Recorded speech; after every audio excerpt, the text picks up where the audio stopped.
신명기 22장 13절부터 19절. 오전에 잠깐 봤지만 13절부터 잠깐 보시겠습니다. 12절까지 봤으니까요. 자, 13절부터 19절까지 읽을까요? 아브라함이 눈을 들어 살펴본즉 한 순양이 뒤에 있는데 뿔이 풀에 걸려 있는지라 아브라함이 가서 그 순양을 가져다가 아들을 대신하여 번제로 드렸더라. 아브라함이 그 땅 이름을 여호와 이레라 하였으므로 오늘날까지 사람들이 이르기를 여호와의 산에서 준비되리라 하더라. 여호와의 사자가 하늘에서부터 두 번째 아브라함을 불러 이르시되 여호와께서 이르시기를 내가 나를 가리켜 맹세하노니 내가 이같이 행하여 내 아들 내 독자도 아끼지 아니하였은즉 내가 네게 큰 복을 주고 내 씨가 크게 번성하여 하늘의 별과 같고 바닷가의 모래와 같게 하리니 내 씨가 그 대적의 성문을 차지하리라. 또 내 씨로 말미암아 천하 만민이 복을 받으리니 이는 얘가 나의 말을 준행하였음이라 하셨다 하니라. 이 아브라함이 그의 종들에게 돌아가서 함께 떠나 브엘세바에 이르러 거기 거주하였더라. 아멘. 1절부터 우리가 12절의 이야기는 오늘 오전에 11시 예배 때 설교를 들으신 분들과 오후 예배 때 듣는 분들 이어지면 참 좋은데요. 모리아산에 우리가 지금 이 이삭 이야기는 예수 그리스도의 모형이라는 생각을 가지고 살펴봐야 돼요. 뭐 어떻게까지 모형으로 보느냐? 독자, 똑같은 하나님의 독자 예수님, 또 아브라함의 100년 만에 얻은 아들 이삭, 이렇게 비교도 되고, 또 이삭이 사흘 길을 걸어갔다 예수님이 사흘 동안에 죽으신 지 사흘 만에 또 장사 치르시고 부활하시는 사흘도 같은 예를 들 때가 있고, 또한 이렇게도 주석을 쓰시는 분이 있어요. 두 명의 사안을 데리고 가서 너희들은 여기 있어라 했을 때 바로 이삭 옆에 누가 있어요? 두 명의 사안. 예수님 십자가 달리실 때 두 명의 강도. 이렇게도 또 생각할 수도 있고, 마찬가지로 또 나무를 지고 간 이삭과 십자가를 지고 가신 예수님과도 이어질 수 있습니다. 이삭도 마찬가지로 성경에서는 잠든다는 것은 죽음을 말하는 것인데 예수님도 사실은 죽었다가 다시 살아나신 부활의 신앙을 우리에게 말해주기도 합니다. 하나님은 동일하신 하나님. 그래서 또 하나님은 오전에 첫 번째, 두 번째, 세 번째 하면서 제가 주보해준 것처럼 하나님의 계시, 하나님의 부르심을 시작한다. 그렇죠? 20장 1절에 하나님이 불러주셨다. 여러분 이런 단어를 우리는 굉장히 감격해야 돼요. 하나님이 나를 부르셨어. 하나님 나를 예배의 자리에 부르셨어. 하나님 나를 하나님의 자녀의 자리에 부르셨어. 아무나 불러주시는 게 아니에요. 여러분 미국에는 블랙 프라이데이라고 해가지고 원래 레이버 데이, 그러니까 5월달에 메모리얼 데이가 있고 9월달에 9월 첫째 주에 레이버 데이가 있어요.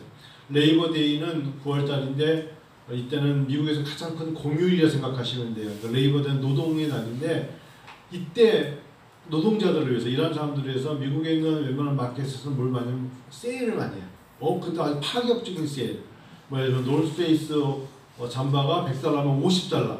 그럼요, 사람들이 1번부터 10번까지, 뭐 1번부터 20번까지 줄 서서 사람들 들어가서 제일 먼저 사람들에게 예를 들어 뭐 $200 정도를 살 수 있는 권한으로 기회를 준다고요. 사람들이 전날 거기서 자잖아요. 잔날 그 마트 앞에서 잔다고. 왜냐면 자기가 얼른 들어가려고. 그래서 문 열자마자 막 뛰어들어가지고 노스페이스 막 들어가서 그 지어가지고 $200만큼 들어가서 계산하면 원래 $400만큼 드는 건데 $200만 $400만 것 때문에 사람이 줄서 잔다니까. 예배를 위해서 이렇게 해봤어요? 예배를 위해서, 예배 드리기 위해서 그렇게 줄을 서서 11시 예배 들어가 줄 서야 돼. 남목사님 언제 문 열어요? 성문이 언제 열리냐고요? 남목사님이 10시 50분이니까 1분 기다리셔야 됩니다. 한국교회 예배를 갈망하는 마음으로 줄 서봤어요? 우리가 없잖아요. 저는 갑자기 그 생각이 들면서, 자, 그럼 그렇게 못 더라도 얼떨결에 눈 비비다가 교회 온다. 이건 산자의 예배가 아니라 죽은 자의 예배고 온전한 예배가 아니라 마지못해 드리는 거예요. 그래서 하나님이 우리에게 요구하시는 것은 기다림의 예배, 구도자의 예배, 진정 내가 하나님을 만나고 싶은 예배. 왜? 하나님이 계시해 주셨어요. 하나님의 계시가 점차적인, 점진적인 계시이기 때문에 우리가 살죠. 하나님의 그 위대하고 놀라우신 분이 갑자기 우리에게 짠 해보세요. 아무도 감당할 자가 없죠. 그래서 하나님은 우리의 삶 속에 점진적인 계시를 우리에게 이적과 기적과 표적과 행적을 통해서 보이세요. 하나님은요, 우리가 연약하고 힘들고 지쳐있을 때 우리에게 때로는 치료의 강선을 통해서 얼마나 점진적으로 드러내 주십니까? 저는 여러분 오후 예배 드리신 여러분 예배만 잘 드려도 하나님 축복받아요. 제가 평생 신앙생활하면서 말씀드립니다만 예배의 자리에 신앙인이 예배의 자리에 평일날은 못 오시는 것에 대해서 말하지 않지만 주일날 예배자가 예배의 자리에 있다는 것은 그 사람에게 소망이 있다는 거예요. 그러니까 그거를 깨달은 사람은 예배를 드리지 말라고 해도 예배를 드려요. 왜냐하면 그리스도인은 예배를 산다니까요. 그리스도인은 예배를 산다는 건 내가 살아있다는 증거이기 때문에 그 살아있다는 증거가 뭐냐? 하나님과 내가 교통교제를 하고 있다는 증거예요. 성령의 교통교제가 있다. 누군가가 나에게 공급을 해준 자가 없으면 어떻게 우리가 살아갑니까? 아무리 힘들어도요. 내가 살아있다는 것은 공급해준 게 있다는 거잖아요. 먹을 쌀이 있죠. 먹을 음식이 있죠. 무엇인가 공급된 게 있으니까 기초생활수급자라도 우리가 공급되어진 게 있으니까 먹고 사는 거 아니겠어요? 하나님이 우리에게 공급하시는 거거든요. 그게 언제 때 임하느냐? 예배 때 임합니다. 예배를 통하여 하나님이 아닌데요. 저는 제 직장에서 아는데 하나님이 나에게 예배를 통하여 살리시는 거예요. 하나님의 계시, 하나님의 점진적인 계시, 하나님 우리에게 늘 날마다 드러내 주시는 게 삶 속에 있어요. 그래서 여러분과 제가 잊지 말아야 되는 게 미루면 안 돼요. 제가 이제 황모모라는 저희 학교에 70이 되신 분이 MDB 신학생으로 작년에 들어왔어요. 그래서 제가 황으로 시작하고 끝에가 성으로 끝나는데 가운데는 8이에요. 이렇다 치고 그분이 오셨어요. 근데 이분이 연세가 꽤 많은데 평택에서 부동산을 하세요. 이상하게 집이 평택이래. 근데 신학을 하러 온 거예요. 근데 부동산을 꽤 크게 하신대서 다음에 하면 내가 간다 그랬더니 아유 교수님 창피해요. 오지 마세요. 너무 잘 알아. 이분이요 20대부터 신학을 하겠다 그랬대요. 하나님이 자기를 부르시기 20대. 근데 20대 때 30대 때 아버지의 사업을 이어받았어. 자, 아버지의 사업을 이어받았으니까 열심히 도와드리겠죠. 근데 아버지가 이제 40대가 되니까 네가 맡아서 하라 그랬대. 그러니까 이제는 40대 되니까 책임감 가지고 제가 해야죠. 40대가 얼마나 위기입니까? 여러분 40대는요 참 위기예요. 인생에서 제가 감히 50대 중반이 돼 보니까 40대 때 잘해야 50, 60이 보장이 되는 거예요. 40대 때 진드거니 못하면 60대 흔들려. 40대 때 잘해야 되는 거예요. 제가 볼 때는. 30대 때는 40대 준비하는 거고. 제 말이 맞아요. 40대가 지긋지긋한 40대예요. 가만히 보니까. 왜? 너무 욕망을 부리면 넘어지고 아무것도 안 하면 50대 때 아무것도 못해요. 제가 그냥 감히 말씀드리는 거예요. 왜? 그래서 다윗도 40대 때, 모세도 40대 때 하나님이 다 40대 부르시는 거예요. 미디안 광해로 모세도. 다윗도 40대 왕이 되잖아요. 그러니까 중요한 때라고 사실은. 그래서 40대 때를 잘 준비하고 30대 때 믿음으로 세워져야 돼요. 그렇지 않고 나 이제 40이니까 되겠죠? 그럴 리는 없겠죠. 그렇다 치고 40대 때는 자기가 이제 대표가 된 거예요. 아버지 일을. 40대 얼마나 열심히 해야 되겠어요. 열심히 하다 보니까 우여곡절 있고 열심히 하다 보니까 많이 세워놓으니까 50대가 되니까 이제는 자기가 없으면 안 될 것 같으니까 또 50대 보내다 보면 언제 신학하냐. 근데 마음속에 계속해서 이 가정에 유일하게 혼자 예수를 믿는 거예요. 형제들이 많아요. 6형제가 하는데 아무도 예수를 믿지 않아. 혼자. 그래서 하나님의 20대 때부터 이 사람만 열심히 교회 다니는 거예요. 이 사람만 열심히 교회를 나가고 열심히 하나님 예수 믿고 형제들한테 오히려 제사 때만 가면 너무 힘들고 동생하고 형님들한테 제사 때 절도 안 하고 혼자 끝까지 견뎌서 지내오다 보니까 그 중에는 돌아가신 분도 있고 병든 사람도 있고 근데 하나님이 그 마음을 주신 지가 60대 후반이 돼서 하나님 제가 지금이라도 옵니다. 지금이라도. 그래서 70이 다 돼서 신학교 갔어요. 제가 목회 어떻게 하시려고 그래요? 목회는 두 번째고 평생 하고 싶은 신학 공부를 하고 자기는 큰 목회가 아니라 신학을 공부하고 자기 가족들을 평생 찾아다니면서 이제 목사니까 야 그럼 목사니까 라는 이야기를 들어서 목사이기 때문에 목사로 사는 삶이기 때문에 이렇게 삽니다라는 것을 펴진 사람들에게 나는 이런 사람이요 라는 것을 대내외적으로 말해주고 싶어서 신학을 하겠다. 그럴 수 있어요. 미루다 나이가 이제 머리 하얗게 된 그래서 어떤 때는 그분이 교수님과 학생인 줄 알아. 같이 앉아있으면 들어오는 시합생들이 안녕하세요 교수님 나무로 저 아저씨가 앞에 왜 썼냐고 그래. 누가 봐도 그런 당연하죠. 그럴 수 있어요. 부르심 하나님의 부르심에 내가 여기 있나이다 라고 말할 수 있는 건 얼마나 큰 축복인지 몰라요. 자녀들을 키워요. 아이들에게 다른 건 다 놓쳐도 예배의 자리에 빠지면 안 된다. 예배 잘 드려라. 주의를 주의답게만 섬기면 된다. 하나님이 주의를 너희를 통해서 영광을 받으시기 원한다. 이거 여러분 되게 중요한 진리입니다. 반면에요. 예배를 드리자 해도 갈게요 청함을 받은 자는 많되 택함을 받은 자는 적다 그랬어요. 하나님은 우리에게 드러나 주셨지 않습니까? 두 번째 여러분 하나님의 명령된 약속 명령에 절대 순종하셔야 돼요. 순종이 그렇게 쉬운 게 아니에요. 순종은요 자기 자신의 안목 자기 자신의 견해 자기 자신의 선지식 자기의 결단을 내려놓지 않으면 절대 순종하지 않아요. 자기 방식대로 뭘 한다? 한번 연세 드신 분들에게 물어보세요. 당신의 인생에 당신 뜻대로 된 게 뭐가 있냐 물어보세요. 제가 감이 젊지만 당신 뜻대로 된 게 뭐가 있어? 인간의 뜻대로 된 게 있습니까? 아니죠. 하나님을 섬기다 보니까 하나님이 각 사람에게 하나님의 뜻 가운데 이루시죠. 부모의 계획대로 되는 게 있을 것 같습니까? 내가 이런 인간을 만들어야지. 내 자녀를 이렇게 만들어야지. 만들어졌다고 칩시다. 만들어졌다고 해서 제대로 만들어질 것 같아요? 제가 많은 믿음의 선배들을 보니까 그렇게 안 하고 하나님께 맡기는데 하나님이 그 사람들을 만드세요. 하나님께서 그들을 길을 인도하세요. 하나님이 그들을 통하여 일하신다고요. 그러면 누구의 비유를 맞춰야 되느냐? 나는 하나님께 그저 순종할 뿐이에요. 하나님이 가서 고구마 농사 지어보면 네 그러고 가가지고 비 맞으면서 고구마 심는 거예요. 제가 주중에 이제 아직 안 써먹었는데 한 장마철에 하려고 우리 그 태안에 있는 목사님이 왜 태안 고구마 이렇게 맛있어요? 그랬더니 말씀드렸죠. 우리 고구마는 한 목사님 말해줄게. 사실은 비 오는 날 내가 바닷물 뿌려. 비 오는 날 바닷물 뿌린다는 게 무슨 말이에요?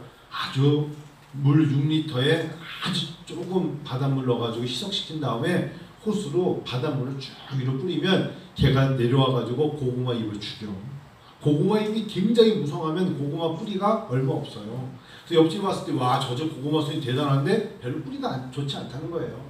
그래서 오히려 바닷물을 염수를 뿌려줌으로 고구마 이파리가 약간 타 죽어드는 듯이 하면 그 모든 영양분이 뿌리로 들어간다는 거예요.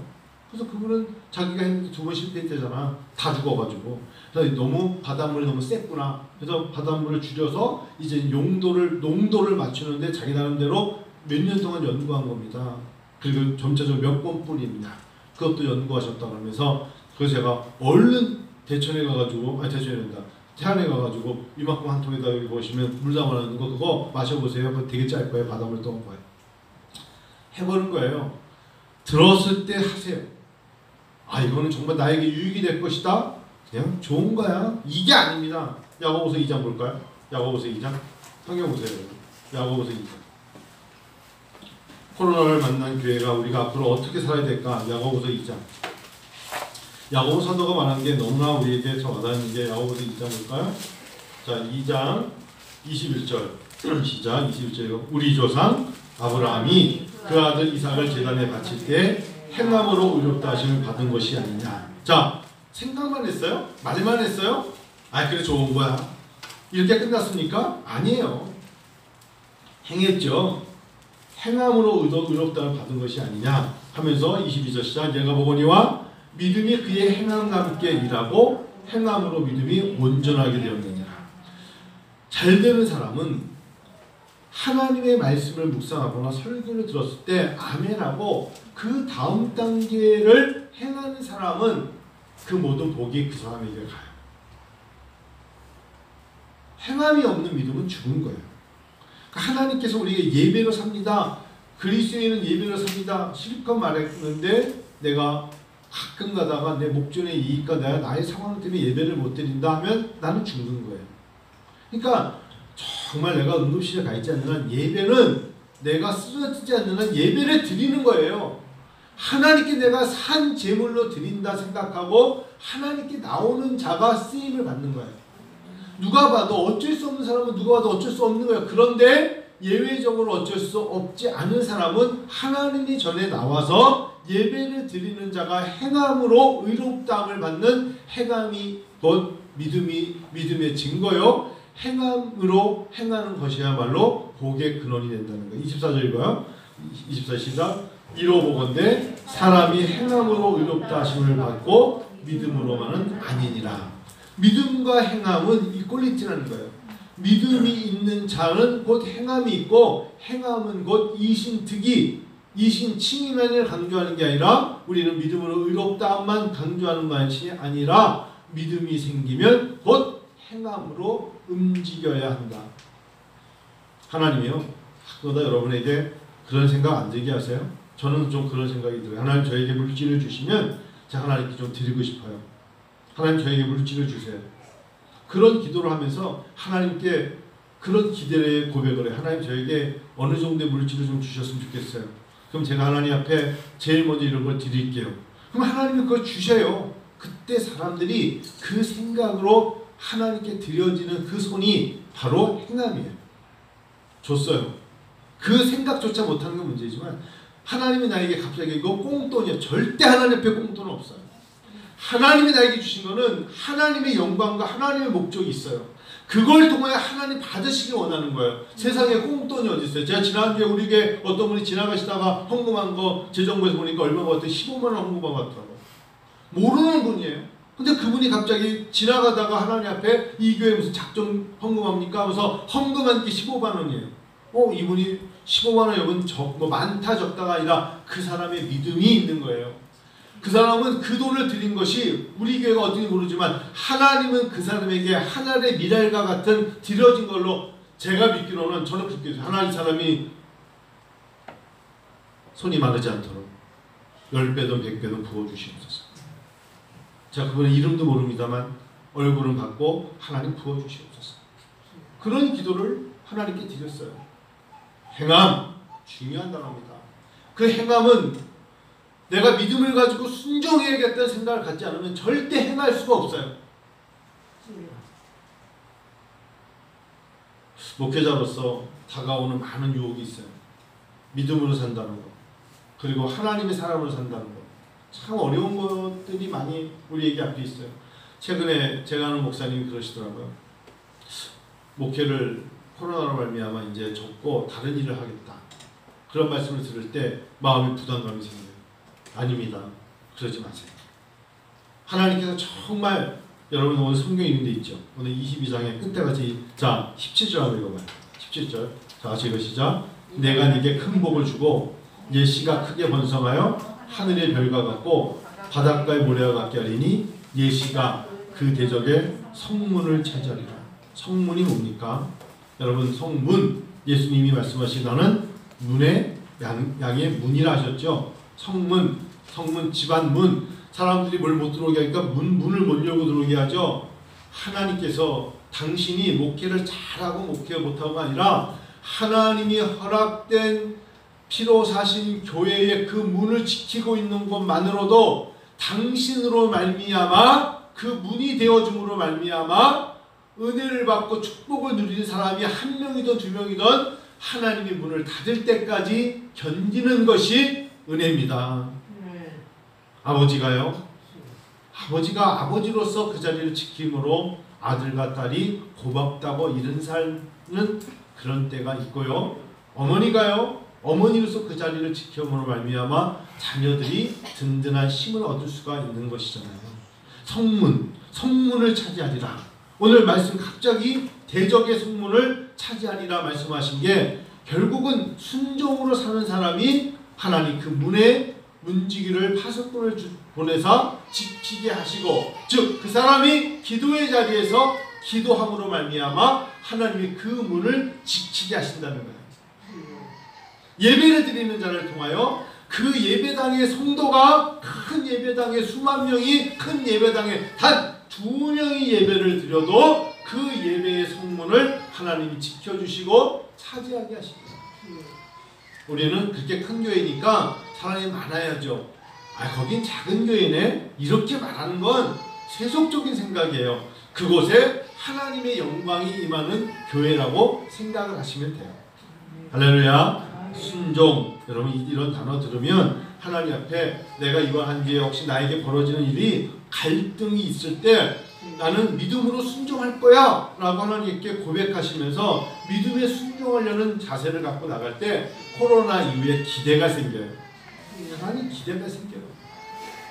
그 기대를 가질 수 있다는 건 때로는 여러분 치료도 마찬가지고, 하나님께서 회복도 마찬가지고, 하나님께서 우리에게 부어주신 은혜도 마찬가지입니다. 하나님 나에게, 내가 하나님 말씀에 순종하면 나에게 더한 것도 부어주실 거야 라고 믿고 나가는 거예요. 세 번째는요, 오늘 주보된 것처럼 제가 하나님은 예배를 통하여 공급하세요. 저는 믿습니다. 예배를 통하여 공급하신다는 게 사람이요 참 위대해요.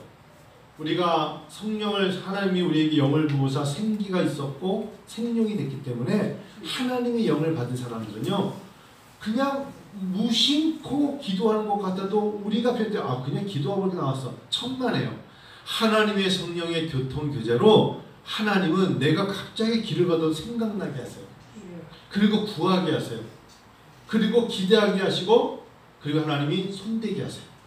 그리고 하나님께서 손대게 한다는 것은 그 일을 하시고 먼 데 되돌아보니까 내가 어떻게 그런 일을 했지? 라고 감탄하게 하세요. 먼 데 보니까 아브라함이 아들 독자를 데리고 모리아 산에 내가 어떻게 그때 갔지? 이럴걸요? 이삭이 누구를 낳았어요? 야곱을 낳았잖아요. 이삭이 없다면 어떻게 야곱이 축복의 통로가 되겠어요? 근데 그 아버지 야곱이, 그 아버지 아브라함이 이삭을 모리아 산에 데리고 갔던 것을 되새겨보세요. 되돌아보세요. 어처구니 없는 일 같지 않습니까? 그런데 결국은 그 축복이 나중에 요셉까지 가고 요셉의 후손들로 나가지 않습니까? 창세기는 그렇게 가지 않습니까? 하나님은요 준비하세요. 그 말씀을 또 한 번 읽는다면 내가 네게 큰 복을 주고 예시가, 이 예시가 누굽니까? 오늘 예수를 믿는 우리들을 통하여 역사하시는, 그래서 믿음으로 산다는 건 너무나 중요한 거예요. 예시가 세상을 볼 때 뭐 CEO도 아니고 뭐 대기업 이게 아니라 명문 가정의 뭐 누구네 이름 그런 게 아니에요. 예수를 믿는 사람들, 성도, 그 이름을 가지고 사는 사람들의 시가. 그래서 여러분, 성도 여러분, 믿음으로 산다는 건 축복 중에 축복이에요. 따라하시다. 주 예수를 믿으라. 그리하면 너와 네 집이 구원을 받으리라. 다음 주에 하나님, 제가 설립 13주년에 오후 예배 때 뭘 할까요? 라고 주중에 기도하면서 하나님이 너희 교회 표어가 뭐니? 저희 교회. 그러면 다음 주에 설립 13주년에 교회 생일에 한 번 더 니네 교회 성도들의 가정의 구원을 위해서 기도해. 그래서 주보에다가 다음 주 오후 예배 때는 우리 교회 표어를 붙잡고 중보기도 하겠습니다. 이렇게 적은 거예요.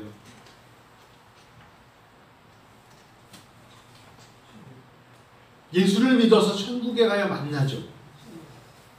진짜 효도를 하며 효자가 되고 서로가 정말 사랑을 고백한다는 건 영원한 천국에서 만날 수 있어야 사랑하는 거죠.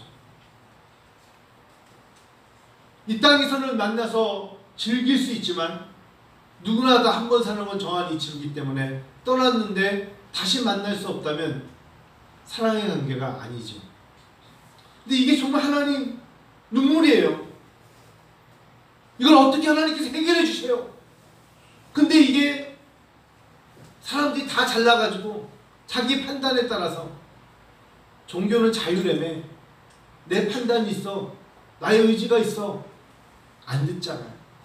하나님의 긴급한 명령이 아무리 말해도 갈급하게 말해도 사람들은 듣지 않잖아요. 그런데 우리의 마음속에 여전히 안타깝고 갈급하고 절실하고 그 배경에는 사랑이 있잖아요. 우리가 어떻게 해야 될까요? 하나님이 친히 예비하시고 준비하시고 부르심이 있고 특별히 하나님 말씀하시기를 하나님 말씀 얘가 나의 말을 준행하였음이라 라는 18절의 말씀을 네가 내 말을 듣고 준행한다. 저희가 13주년 오예배 때 몇 명이 안다도 교회의 표를 붙잡고 기도할 것입니다. 그럼 내가 내 씨로 말미암아 천하 만민이 복을 받을 것이라 라는 이 말씀을 응해 주실 걸 믿고 하나님 앞에 엎드릴 뿐입니다. 하나님 공급해 주시는데 저는 그 공급의 가장 중요한 공급이 뭐냐? 구원의 힘이다. 구원의 문입니다. 물질이요? 있다가 없어져요. 우린 자꾸 물질만 놓고 얘기하는데 물질이요? 얼마큼 갖고 있으면 부유합니까? 제가 도곡동 삼익아파트 앞에 모자이크 교회 갈 때마다 계속 웃는데 전세가 17억이에요. 아파트가 가격이 아니라 전세가 12억부터 17억이에요. 전세가. 근데 전세로 17억에 사는 사람들은 뭐예요? 이해가 안 되지 않아요? 한번 가보세요. 제 말이 거짓말인가? 전세가 뭐 3억, 4억, 5억이 아니라 12억, 15억, 17억이에요. 전세가. 근데 전세를 살아요. 또 어디 집이 있는지 모르겠지만.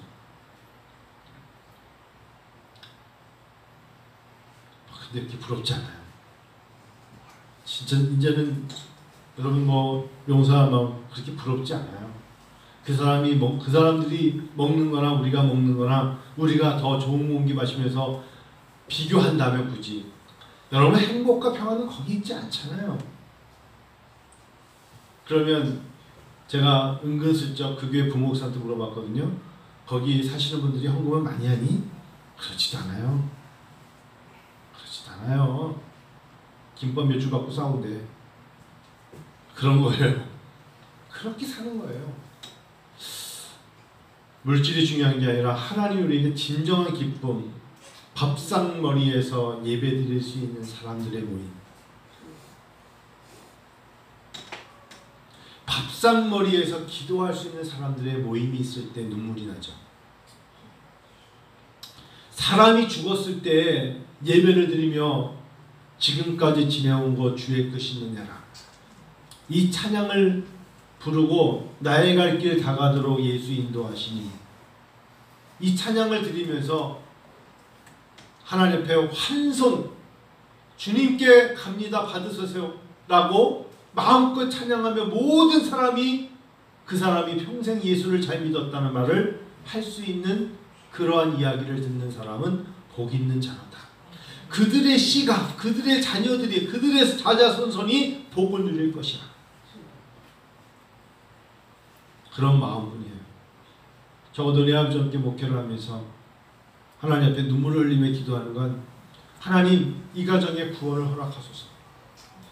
은빛교회 목회를 하면서 저들의 가정에 구원의 빛을 비추소서. 저들을 결박하고 있는 악한 세력들이 생각에서 다 뿌리뿌리 뽑혀서 예수를 영접하게 하여 주시옵소서. 그 기도 참 많이 합니다. 새벽마다 이 단에서 엎드려서 그 기도를 시작합니다. 물질, 건강 다 중요합니다. 구원, 영혼 구원보다 더 귀한 것은 없기 때문입니다. 하나님은 우리를 공급해 주실 거예요. 계속 기도하세요. 계속 기대하면서 성령님 도와주세요. 성령님 도와주세요.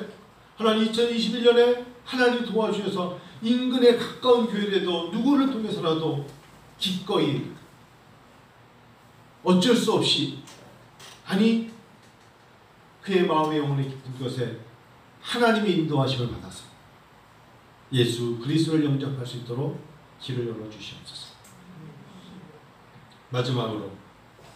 마지막으로 네 번째, 여러분 하나님의 축복은요 여호와 이레입니다.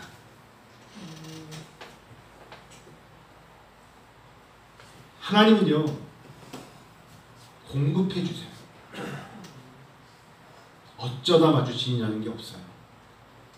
하나님은 필요한 것에 볼트와 나사와 적절하게 맞춰서 주시는 것이지, 하나님은요 어설픈 하나님은 절대 아니십니다. 어설픈 것은 사고가 나요. 타이어가 만일에, 그런 말도 안 되는 얘기지만 타이어가 헐거워서 떨어져 나간다면 어떻게 운전하겠어요? 말도 안 되는 얘기지만 적절한 곳에 적절하게 돌아가야 감당케 하는 것이죠. 감당하지 않겠어요? 하나님은 이른 비 늦은 비 때를 따라 복을 주시는 거예요. 비가 와야 될 때 비가 오면 농작물 잘 자랍니다. 1년 365일 비가 오면 홍수가 되고 365일 동안 비가 안 오면 사막이 되죠. 거기에 뭐가 살아남겠어요? 그래서 인간의 생각에서 자기 자신을 가지고 하나님의 세계를 보면 처량하고 한탄스럽고 자굴지심이 생기면서 난 뭐지? 이런 감사보단 자아에 대한 비판이 생겨요. 그건 옳지 않아요. 하나님은 내 인생 결국은 이른 비 늦은 비 때를 따라 적절하게 나를 끌어가실 거라는 확신을 가지셔야 돼요. 믿습니까? 그래서 절대 탐욕과 탐심과 자만과 욕심으로 산다는 것이 굉장히 위험한 죄라는 것을 깨닫고 내 모습 이대로 주 받아 주시옵소서. 내 모습 이대로 주님 받아 주시옵소서. 찬양 드릴 때 하나님이 받아 주시는 거예요. 저는 올해 제 나름대로 우리 교회 어떤 집사님께는 농사 많이 짓지 않기로 했지만 어느 날 갑자기 노동이라는 단어가 굉장히 귀하다는 걸 깨달았어요. 4월달 5월달에 노동은 참 귀한 거야. 노동이 왜 귀하냐? 하나님이 창세기를 보니까 아담이 굉장히 바빴어요. 아담이 왜 바빴을까요? 장지혜 집사님처럼 바쁜 거예요. 이름 짓느냐고. 산! 강! 산 앞에 김이라고 칠까? 김산! 뭐 이런 식으로 아담이 얼마나 바빴는지 아시죠? 아담이 일하느냐고. 아담에게 이름 붙이는 일을 시킨 거 아닙니까? 남자가 얼마나 수고하는지 아시죠? 제가 목사로서 사실 설교 준비하는 거 쉽지 않더라고요. 여러분 대표기도 안 하는 것도 쉽지 않아요. 아니 이거 어렵다는 게 아니라 얼마나 설교 한번 해보세요. 쉽지 않아요. 설교 하나님 앞에 6장짜리 이런 거 준비하자고 쓰면요 더더더더더 거리고 못해. 하나님 앞에 적어도 토요일까지 설교가 준비되고 주일날 쓰는 거거든요. 그런데 내 건강을 한번 테스트해보고 싶기 위해서는 노동해보는 거예요. 얼굴은 시꺼멓게 타가지고 시골 사람 같이 보일지 몰라도 저희 밭에 들깨 지난주에 들깨 심었죠. 가지 심었죠. 뭐 하다못해 뭐 옥수수도 많이 심었죠. 그 다음에 서리태 콩도 심었죠. 다 많이는 못 캐요. 아니 그거 하려고 농사 지었어? 그렇게 말하면 할 말 없는데 고구마, 감자도 우리가 한 2박스, 3박스 그러니까 제 아내가 감자 벌써 다 먹었어 그러더라고요. 아니 그래요. 그거 얼마나 되겠어요. 그 다음에 양파도 했는데 그거 다 먹었대요. 아니 그래. 그래도 한 2주 동안 먹었잖아. 근데 그걸 심어서 하나님이 이른 비 늦은 비 때를 따라 햇볕과 적절하게 키워 가시는 것만 봐도 참 아름다워라 주님의 세계는, 이 찬양이 나와요. 저 농작물이 커가는 거 누가 키울 수가 있겠어요? 인간의 힘으로 여러분 옥수수 키울 수 있어요? 하나님이 햇빛과 적절한 양분을 주셔서 비라는 질소를 내려주시고 잘 크잖아요. 물론 그 옆에 나쁜 놈들 좀 있어요. 풀이라는 놈들이. 걔네들은 뽑아줘요. 잘 커요. 거기다 제가 비트도 심었거든요. 처음에는 정말 새끼손가락 같던 게 지금은 한 뼘 컸어요. 야, 잘 큰다. 참 잘 큰다. 하나님은요, 이른 비 늦은 비 때를 따라 복을 주셔요. 믿으세요? 그 사람에게 필요하니까 필요한 것만큼 하나님이 인도하십니다. 주중에 제가 이렇게 인터넷을 보다 보니까 선한 목자교회 유기성 목사님이 65세로 은퇴를 하셨어요. 감리교에서는 꽤 그래도 큰 교회인데 유기성 목사님이 원래 감리교도 70세까지인데 65세 은퇴를 왜 하는가 했더니 장로님들이 정말 같이 자기가 이 교회에 부임해 왔을 때 자기를 피택했던 장로님들이 몇 분 계셨나 봐요. 근데 이 장로님들하고 한 10년 동안 목회를 해보니까 너무 성숙한 장로님들이에요. 근데 이 장로님들이 65세의 본인들이 너무 늙은 사람들이 장로 역할을 하면서 대표기도 하기 싫다고 65세에 은퇴를 해서 원로 장로로 나가고 이제는 신호하지 않고 새로운 장로들을 40대 뽑아달라고 하면서 그분들이 은퇴를 하시는 거예요. 근데 유기성 목사님이 가만히 보니까 이 장로들이 너무 성숙해서 자기도 65세 은퇴를 하겠다고 3, 4년 전에 이야기를 하는 거예요. 그 장로님들 아이고 목사님 지금 교회가 한참 부흥하면서 좋을 때 목사님 더 계셔야죠. 아닙니다. 장로님들을 뵈니까 저보다 더 유능하신 장로님들이 은퇴하는데 제가 저 또한 은퇴를 하는 게 좋겠습니다. 그래서 3, 4년 전부터 담임 목사 청빙을 위해서 3년 전부터 기도를 했어요. 그리고 한 10여 년 전에 그 교회 전도사였는데 김대희 목사라는 사람이 김다위라는 목사가 다윗이 아니에요. 이 교회 전도사 때 너무너무 사람들이 좋아했던 전도사님이 미국 캔사스에 가가지고 디미 공부를 하고 캔사스에 있는 한인연합 감리교회 담임 목사를 했는데 처음에 이 교회가 너무나 분열이 심했던 교회예요. 그래서 사람들이 다 떠나고 2명 남은 교회. 그 2명을 가지고 열심히 해서 20명이 됐어요. 20명이 됐는가 싶었더니 이제 그 교회에서 10년 목회하면서 또 부흥을 시켰어요. 근데 한인교회를 알아요 제가. 어려워서 깨지는 것이 와도 그들을 화합시키는 건 너무 어려워. 자, 큰 교회의 가장 큰 문제가 뭔지 아세요? 사람들이 거기가 분당이니까 다 잘난 거야. 잘난 사람들은 절대 하나 되기가 쉽지가 않아요. 말은 그래요. 그래 하지만 자기 이름 들어가지 않으면 오지도 않아. 자기가 앞에서도 뭘 했다고 화를 크게 만들지 않으면 가지도 않아요. 이들을 어루만지면서 하나 되게 하는 사람이 누구일까? 그러면 사람들이 얘기했대요. 누구누구 유명한 누구누구 목사님들 다 얘기했는데 그렇게 생각하지 말고 어려웠던 것을 하나 되게 하고 그 사람으로 갈미암아 예수님은요. 예수님의 특징이 뭐죠? 바로 평화의 왕이셨잖아요.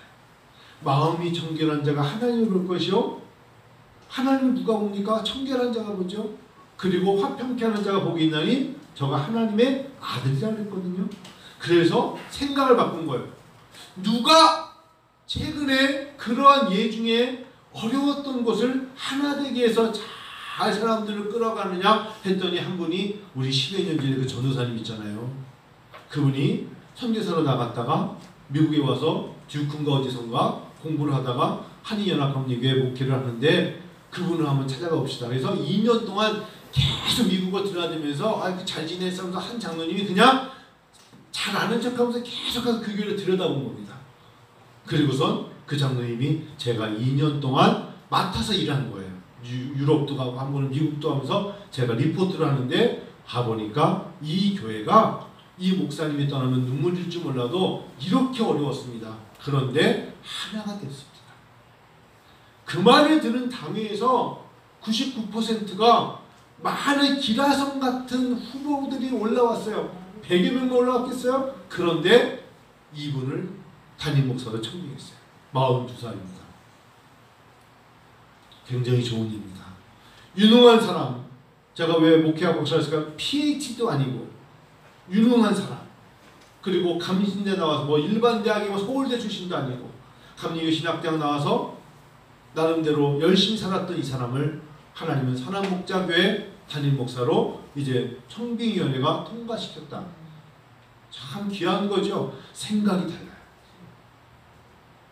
그래서 그 사람이 나와서 감사 인사하는 동영상이 떠올랐더라고요. 나중에 한번 보세요. 제가 아는 분을 통해서 저도 봤는데 그런 것 같습니다.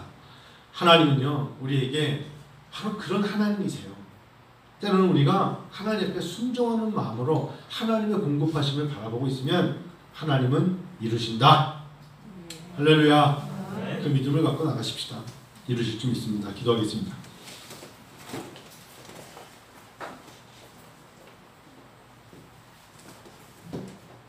다음 주 여러분 남 목사님한테 헌금 있으면 갖고 오시고요. 뭐 떡을 혼자 하기 5만 원 떡이 5만 원, 7만 원이면 되거든요. 그래서 혹시나 뭐 떡을 혼자 하기 뭐 하면 몇 사람이 같이 하시고요. 그래서 막 떡도 하고 꽃도 하고 제가 지난주 중에 설교 끝났으면 지난주 중에 화분에 꽃이 있어서 재은이를 줬어요. 재은아 꽃 가져왔더니 재은이 갖고 와서 뭐라는 줄 아세요? 목사님 근데 꽃 그거 주신 거 꽃 폈어요. 당연히 피지. 꽃이 아직 이렇게 피지 않은 꽃 있죠. 그 뭐라 그래야 됩니까? 근데 줬는데 이게 개화된 거예요. 열린 거예요. 이게 꽃이 됐죠. 그래서 내가 그거 재현아 더 큰 화분에 심으면 되게 커져 했더니 저희는 땅이 없어요. 아니 그러니까 화분 큰 거에다가 흙 넣어가지고 심으면 된대. 땅이 없다니까요. 이야 예쁘다 예뻐. 그래요. 그러니까 주고 싶은 여러분들도 그렇지 않겠어요? 이거 하나 주면 얘가 와 내가 꽃을 가져다가 햇볕을 하고 물을 줬더니 꽃이 살짝 환하게 피더라. 얼마나 예쁜데 여러분 그런 생각 있잖아요. 그런 마음을 가지고 여러분도 하나님 앞에 내가 펴야죠. 내 인생이 펴야 되지 않겠어요? 언제까지 시들시들해가지고 병든 새끼처럼 맨날 그러면 안 되잖아요. 나이가 뭐 아직 우리가 젊은데 우리가 펴야죠. 힘있게 펴야 되지 않겠어요? 그래서 하나님께 나아가는 마지막으로 전 내일 아침에 6시 반에 강남을 가요. 왜 가냐면 저희가 내일 교단 60주년 대신 교단 60주년 기념행사를 해요. 제가 맡은 건 없고 제가 이제 함께 가는 박종훈 목사님이 교단의 공로상을 이번에 타게 되셨어요. 교단이 어려울 때 화합할 2015년에 교단이 깨졌잖아요. 그때 끝까지 견디면서 2,400개 교회가 500개로 남고 다 떠나갔을 때 총회장이 돼서 저한테 전화하셨잖아요. 한 목사 날 좀 도와라. 다 떠났다 우리를 버리고 500개밖에 안 남았다. 다시 우리가 우리 교단을 세워야 되지 않겠냐. 그래서 저도 예 최선을 다하겠습니다. 우리 교회가 지금 우리 교단이 다시 2,000교회가 됐거든요. 더 많아져요. 그러니까 교단의 공로상으로 박 목사님 받으시게 됐어요. 그래서 저한테 야 교단에서 전화가 왔는데 내가 공로상이래. 그걸 듣자마자 아유 축하드립니다. 그다음에 뭐 없니? 아유 꽃다발 하나 사야죠. 근데 어저께 살려도 안 샀거든요. 내일 아침에 9시까지 가야 돼서 둘이서 그 대신 너 나하고 만나서 같이 가자 강남에서. 제가 내일 그분을 이제 만나서 같이 가기로 했어요. 내일 아침 새벽기도 끝나자마자 가는 거예요. 근데 가서 사람들 앞에서 이제 막 박수 치고 쑥스럽겠지. 그때 옆에서 박수 쳐주고 그 축하해준 사람이 있어야 될 거 아니에요. 제가 또 축하 같이 하자 몇 명이 연락하고 그랬거든요. 기쁜 거죠. 근데 저한테 그러셨어요. 전화. 한 목사가 있어서 내가 그 일을 한 거야. 아유 그냥 말씀이죠. 근데 한 목사 옆에서 그래서 힘이 되어줘서 내가 그걸 한 거야. 그 말 들으니까 감사하더라. 한번 같이 기도하고 헌금 기도하고 축도하겠습니다. 같이 한번 이 시간에 여러분 힘들고 지칠 때 서로에게 힘이 되어주세요. 힘들고 지치고 어려울 때 서로에게 중보기도자가 되어주세요. 우리가 있으니까 서로 외롭지 않아요. 기도해 주는 사람인데 왜 외로워요?